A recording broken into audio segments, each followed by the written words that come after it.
தென் மாவட்ட மக்களின் உயிர் நாடியாக விளங்குவது முல்லை பெரியாறு அணையாகும்.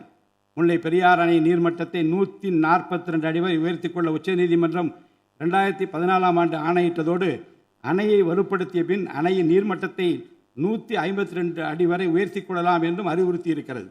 ஆனால் அணையை வலுப்படுத்தும் பணிகளை மேற்கொள்ள தொடர்ந்து அனுமதி மறுத்து வரும் கேரள அரசானது அதற்கு மாறாக புதிய அணையை கட்ட வேண்டும் என்ற கோரிக்கையை தொடர்ந்து வலியுறுத்தி வருகிறது. கேரள அரசின் புதிய அணை கட்டும் முயற்சியை தடுக்கவும், முல்லை பெரியார் அணைப்பகுதியில் பழுதுபார்க்கும் பணிகளை மேற்கொள்ளவும், அணையின் நீர்மட்டத்தினை உயர்த்தவும் உறுதியான நடவடிக்கைகளை இந்த அரசு எடுக்கும். நதிநீர் இணைப்பு திட்டத்தை செயல்படுத்தும் விதமாக முதற்கட்டமாக தமிழ்நாட்டில் உள்ள நதிகளை இணைக்கவும், அதனைத் தொடர்ந்து ஒன்றிய அரசிடம் வலியுறுத்தி தென் மாநிலங்களில் உள்ள நதிகளை இணைக்கவும் இந்த அரசு தீவிரமாக முயற்சி மேற்கொள்ளும். கீழடி, ஆதிச்சநல்லூர், கொடுமணல், மயிலாடம்பாறை, சிவகலை, அழகன்குளம், அரிக்கமேடு, சல்வன்குப்பம் மற்றும் பூம்புகார் ஆகிய தலங்களில் தொடர்ந்து தொல்லியல் துறை ஆராய்ச்சி மேற்கொள்ளவும், கீழடி, ஆதிச்சநல்லூர் ஆகிய இரு தலங்களுக்கு யுனெஸ்கோவின் உலக பாரம்பரிய சின்னம் என்ற அங்கீகாரத்தை கிடைக்கவும், இத்தலங்களுக்கு பள்ளி மாணவர்களை கல்வி சுற்றுலா அழைத்துச் செல்லவும் இந்த அரசு வழிவகை செய்யும்.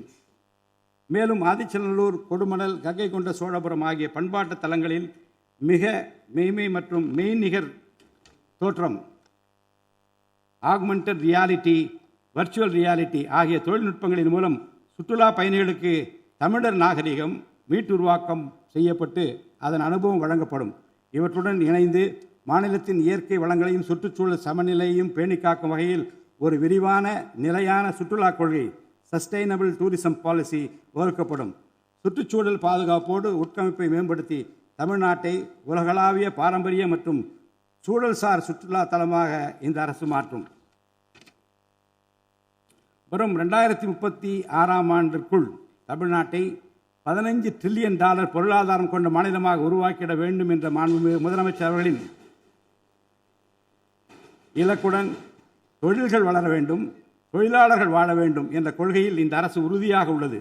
தமிழ்நாட்டில் தொழில் வளர்ச்சியை மேம்படுத்தும் வகையில் தொழில் நிறுவனங்கள் தொடங்குவதற்கான நடைமுறைகள் எளிமைப்படுத்தப்படும். இதன்படி குறு, சிறு மற்றும் நடுத்தர தொழில்கள் தொடங்க தேவையான அனுமதியினை ஒற்றைச்சாளர முறையில் விரைவாக வழங்குவதற்கான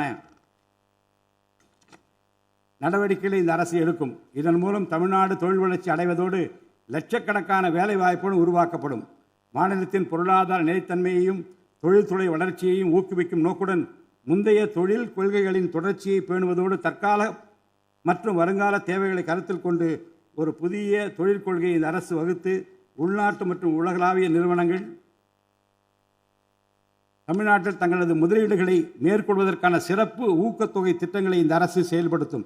அனைத்து துறைகளுக்கும் பொருந்தக்கூடிய வகையில் ஒற்றைச்சாளர முறை, சிங்கிள் விண்டோ சிஸ்டம் முழுமையான டிஜிட்டல் தளமாக மேம்படுத்தி எவ்வித நிர்வாக தாமதமுமின்றி அனைத்து அனுமதிகளையும் விரைந்து வழங்கி தொழில் தொடங்குவதை எளிதாக்கும். ஈஸ் ஆஃப் டூயிங் பிசினஸ் சூழலை இந்த அரசு மேம்படுத்தும். பன்னாட்டு நிறுவனங்களின் முதலீடுகளை ஈர்க்கும் வகையில் தமிழ்நாடு முதலீட்டாளர் ஊக்குவிப்பு ஆணையம் ஒன்று தலைமைச் செயலாளர் தலைமையில் ஏற்படுத்தப்படும். இந்த ஆணையத்தின் மூலம் 200 கோடி ரூபாய்க்கும் அதிகமாக முதலீடு செய்யும் நிறுவனங்கள் அல்லது 5000 பேருக்கு வேலைவாய்ப்பு வழங்கும் நிறுவனங்களுக்கு விரைந்து தொழில் தொடங்க அனுமதி அளிக்க நடவடிக்கை எடுக்கப்படும்.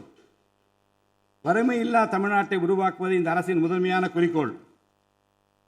வறுமையை முற்றிலும் ஒழிக்கும் வகையில் தமிழ்நாட்டில் உள்ள ஏழை குடும்பங்கள் கண்டறியப்பட்டு அவர்களுக்கு அரசின் நலத்திட்டங்கள் சென்றடைவதை உறுதி செய்வதுடன் அவர்களின் வாழ்வாதாரத்தை மேம்படுத்தவும் அவர்கள் சுய தொழில் செய்வதற்கான வாய்ப்புகளையும் வசதிகளையும் இந்த அரசு ஏற்படுத்தி தரும். இந்தியாவில் நகரமயமாதல் முன்னோடிய மாநிலமாக தமிழ்நாடு விளங்குகிறது. வரும் 2031ஆம் ஆண்டிற்குள் நகர்ப்புற சிறப்பிற்கான இந்தியாவின் முன்மாதிரி மாநிலமாக தமிழ்நாடு திகழும்.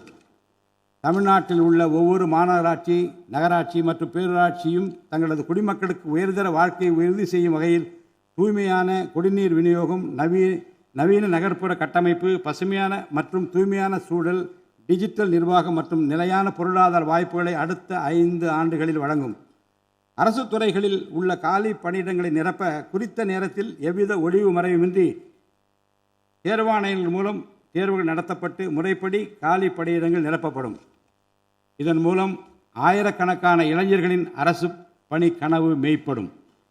செயற்கை நுண்ணறிவிற்கு தனி கவனம் செலுத்த வேண்டியதன் அவசியத்தை கருத்தில் கொண்டு இந்த அரசு தகவல் தொழில்நுட்பவியல் மற்றும் டிஜிட்டல் சேவைகள் துறையின் வரம்பை செயற்கை நுண்ணறிவையும் உள்ளடக்கும் வகையில் விரிவுபடுத்தியுள்ளது. அரசு துறைகளின் செயல்திறனை மேம்படுத்தவும் பொதுமக்களுக்கு சிறந்த மின் ஆளுமை கவர்னன்ஸ் சேவைகளை வழங்கவும் இத்துறை செயற்கை நுண்ணறிவு கருவிகளை பயன்படுத்த துணை புரியும். தமிழ்நாடு அரசு சமூக நீதியை காப்பதில் உறுதியுடன் இருந்து தமிழ்நாட்டின் 69% இடஒதுக்கீட்டை பாதுகாப்பதற்கான அனைத்து முயற்சிகளை மேற்கொண்டு வருகிறது. மேலும் சிறுபான்மையினரின் அரணாக திகழும் அரசு சிறுபான்மையினரின் முன்னேற்றத்திற்கும் அவர்களின் உரிமைகளை நிலைநாட்டவும் என்றும் உறுதுணையாக இருக்கும் இந்த அரசு. பிளே ஸ்டோர் மற்றும் ஆப் ஸ்டோரில் இருந்து பாலிமர் செயலியை QR கோடு மூலம் பதிவிறக்கம் செய்யுங்கள். செய்திகளை உடனுக்குடன் பெறுங்கள்.